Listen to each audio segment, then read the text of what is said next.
Welcome to the February 2015 edition of City News. I'm Kellie Hunter.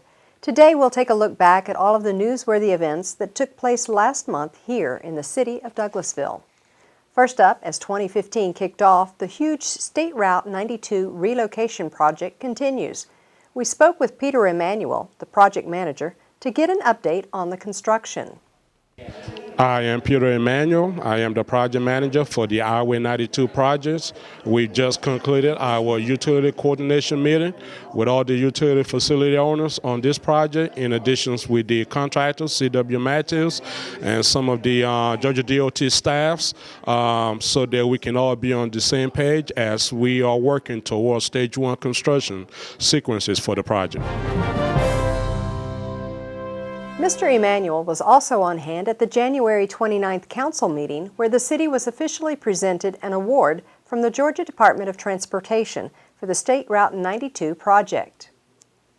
For the year 2014, the Highway 92 projects in Douglasville won 4 categories: innovative solutions, context-sensitive design and public participation, bridge and structural design, and complex urban design, and receive the grand award for the GPTQ.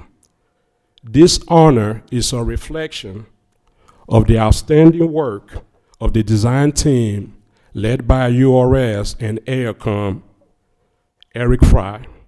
With construction on this project scheduled to span the next 3 to 4 years, the city has developed a forum for citizens to submit comments and concerns related to the road construction project. We spoke with City Planning Director Michelle Wright for more. I'm Michelle Wright, the Douglasville Planning Director. I'm here at the corner of Brown Street and Colquitt. And Brown Street is where they'll be doing the blasting for the road project. As you can see, it has very minimal effects and very little debris due to the new blasting technology. Brown Street will be closed, a portion of it, and some portions will be open during this time period. The construction is a 3 to 4 year time period. We have a website giving construction updates. We also have a form if you'd like to fill out a form for any information or if you have any concerns about the project. The form is at douglasvillega.gov. You can also see updates on mycitytv.com. We're trying to keep the residents informed, especially those who are on the north side who will be affected by this project. We will be coming back to you with regular updates. From City TV, I'm Michelle Wright. The city hosted a community faith-based meeting at the Douglasville Conference Center in January. This monthly meeting brings together local government officials with area clergy to discuss community concerns. This month, Deputy Chief Gary Sparks delivered a presentation on the Douglasville Police Department's Youth Against Violence program. When they leave the program, their little buddy's gonna come by and they're gonna bump the horn and say, "Come on, get in the car, let's ride." This happened to a kid, but as he walked to the car, as he got ready to put his hand on the knob to open the car door, he thought about what we talked about that day at Youth Against Violence and decisions choices, and we gave him an out. I always tell him, "Man, my mom tripping. My mama tripping. I can't ride with y'all today." He used it, "Man, my mom tripping. I can't ride with y'all today." He turned around, went back in the house. Later that night, those same young men that he was getting ready to get in the car with went over to Atlanta, robbed some things, got in a chase with the police. Now, the 3 of those kids are spending like 15 years in prison. He saved his life. And when he came back to Youth Against Violence that Saturday, he said, "Chief, I got a testimony. I just need to get up there and tell what happened." So we saved that guy. Well, he saved his own life because ultimately when we get finished with him, they're going to have to be the one to make the decision. The Youth Against Violence program meets every Saturday in the community room of the Douglasville Police Department. For more information on the program, visit the city's website or contact Deputy Chief Gary Sparks at 678-293-1875. The Douglas County Museum of History and Art is hosting a new exhibit focused on African American inventors. Museum History and Tourism Director Suzanne Hudson has more. I'm Suzanne Hudson, and we're at the Douglas County Museum of History and Art, and we're so excited to have a new exhibit. It's an African American Inventors exhibit from A to Z, and with me is Sheila Gray, and she developed this exhibit. Tell us when you developed that. Okay, this exhibit was developed in 2013 at Turner Middle School, where I'm a paraprofessional. I did it out of desire to just increase awareness of inventions by African Americans and also to inspire others of things that they can invent or redesign or create, and also to promote positive role models for our youth. Well, Sheila, it's an exciting exhibit because when you walk around the room, it surprises you of what the inventions are. Oh, absolutely, and it's still a work in progress, and I'm excited and I'm learning a lot as I continue to do it. It's available for schools, it's been at museums, it's been at churches and other places, so I'm really excited to get this information out to the public. Yes, this exhibit can go anywhere. It's a traveling exhibit, and we can give you Sheila's contact information if you call the museum, and she can bring it to your school or church or any group you have. Absolutely. So thank you so much. I'm so honored that it's here at your museum, and thank you for all your support. And for those that are interested, you can contact me at aainventors@gmail.com or 404-310-1582. Thank you, Sheila. City TV is also airing a new edition of Continuing Moments in African American History throughout the month of February. You can see it on Comcast Channel 22 or anytime at mycitytv.com. Mayor Harvey Persons was pleased to accept a couple of large checks from the Georgia Municipal Association in January to benefit our city's public safety department. City TV was on hand for the presentation. Okay, here we are today. We're excited to have Miss Eileen Thomas with us today. She's with GMA, and as you can see, she's here to present the City of Douglasville with some safety grant dollars from the Georgia Municipal Association. These grant dollars will enable us to help provide a better and a continued safe work environment for our public safety people through the purchase of bulletproof vests. And how we get that is because of the state certification that we recently received from the Chiefs Association.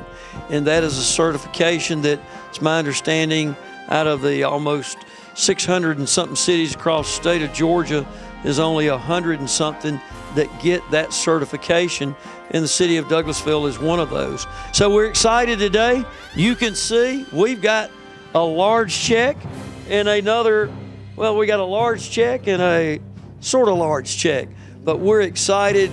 Totals a little over $5,400 if my math serves me correctly, and that money will be put to good use.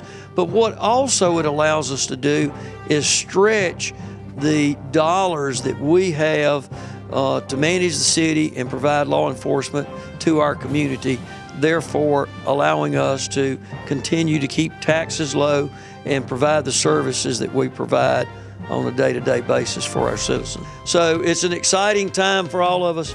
We're glad to be here and wanted you, our constituents, to know what's going on with your tax dollars and the partnership that we have with the Georgia Municipal Association, which allows us to have one of the premier cities in America to live, work, play, and raise a family.